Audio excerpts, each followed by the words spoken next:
नमस्कार, मैं भावना स्वागत करती हूं आपका संभाग पोस्ट न्यूज में। आइए करते हैं खबरों की शुरुआत।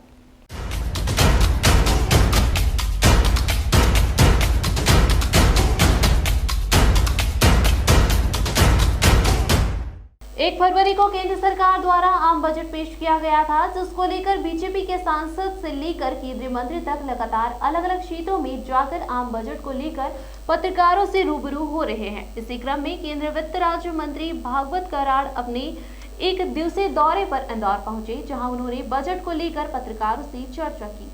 केंद्रीय राज्य मंत्री ने बताया कि जो बजट पेश किया गया है उससे सभी लोगों को फायदा होगा। इस बार हम आजादी के 75वें वर्ष में आजादी का अमृत महोत्सव मना रहे हैं। केंद्र सरकार द्वारा जो बजट पेश किया गया है उसमें सुनहरे भारत पर जोर दिया गया है। आम बजट में किसानों से लेकर हर तबकों के लोगों के लिए एक बड़ी राशि स्वीकृत की गई है। पूर्व प्रधानमंत्री अटल बिहारी वाजपेयी ने मध्य प्रदेश को हार्ट ऑफ इंडिया कहा था। अटल जी की कल्पना को केंद्र की मोदी सरकार लगातार रूप देने में लगी हुई है। जो बजट पेश किया गया है उसने जिस तरह से मध्य प्रदेश में सोयाबीन की फसल बड़ी तादाद में होती है, उसमें सोयाबीन तेल पर जोर दिया गया है।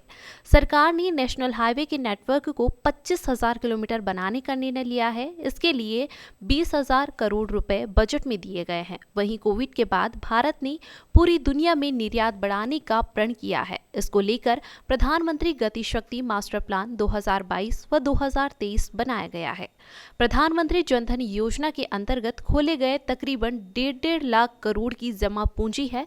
केंद्र सरकार ने अपने बजट में छोटे उद्योगों को बढ़ावा देने के लिए करोड़ों रुपए की राशि स्वीकृत की है। डिजिटल भारत में तेज इंटरनेट के लिए 5G जैसी सुविधाएं भी देने पर बजट पर जोर दिया गया है। भारत देश की इकोनॉमी दर बनाने के लिए 25% स्टार्टअप के लिए आवंटित किए गए।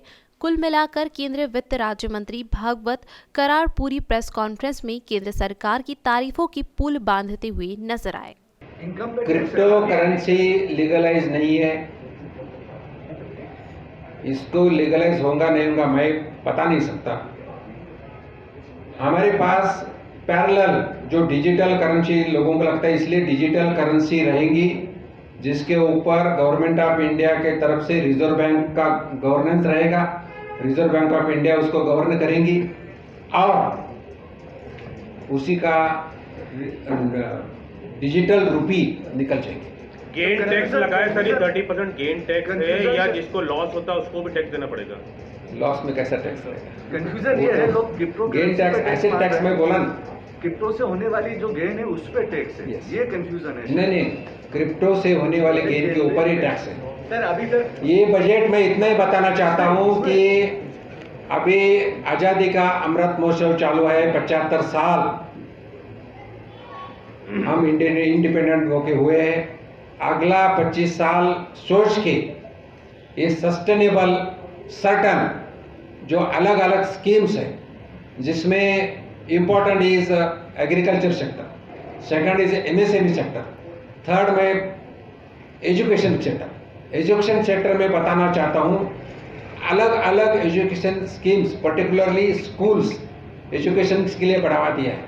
2 साल हमारे स्कूल बंद थे, तो रूरल एरिया में जो एजुकेशन मिला तो फोन के ऊपर मिला। जो फोन इंटरनेट जहाँ नहीं हो वो एजुकेशन नहीं दे सके, लेकिन अभी 200 चैनल्स चालू करके अलग अलग लैंग्वेज में बच्चों को दूरदर्शन पे एजुकेशन कैसा मिलेगा। ब्यूरो रिपोर्ट, संभाग पोस्ट न्यूज।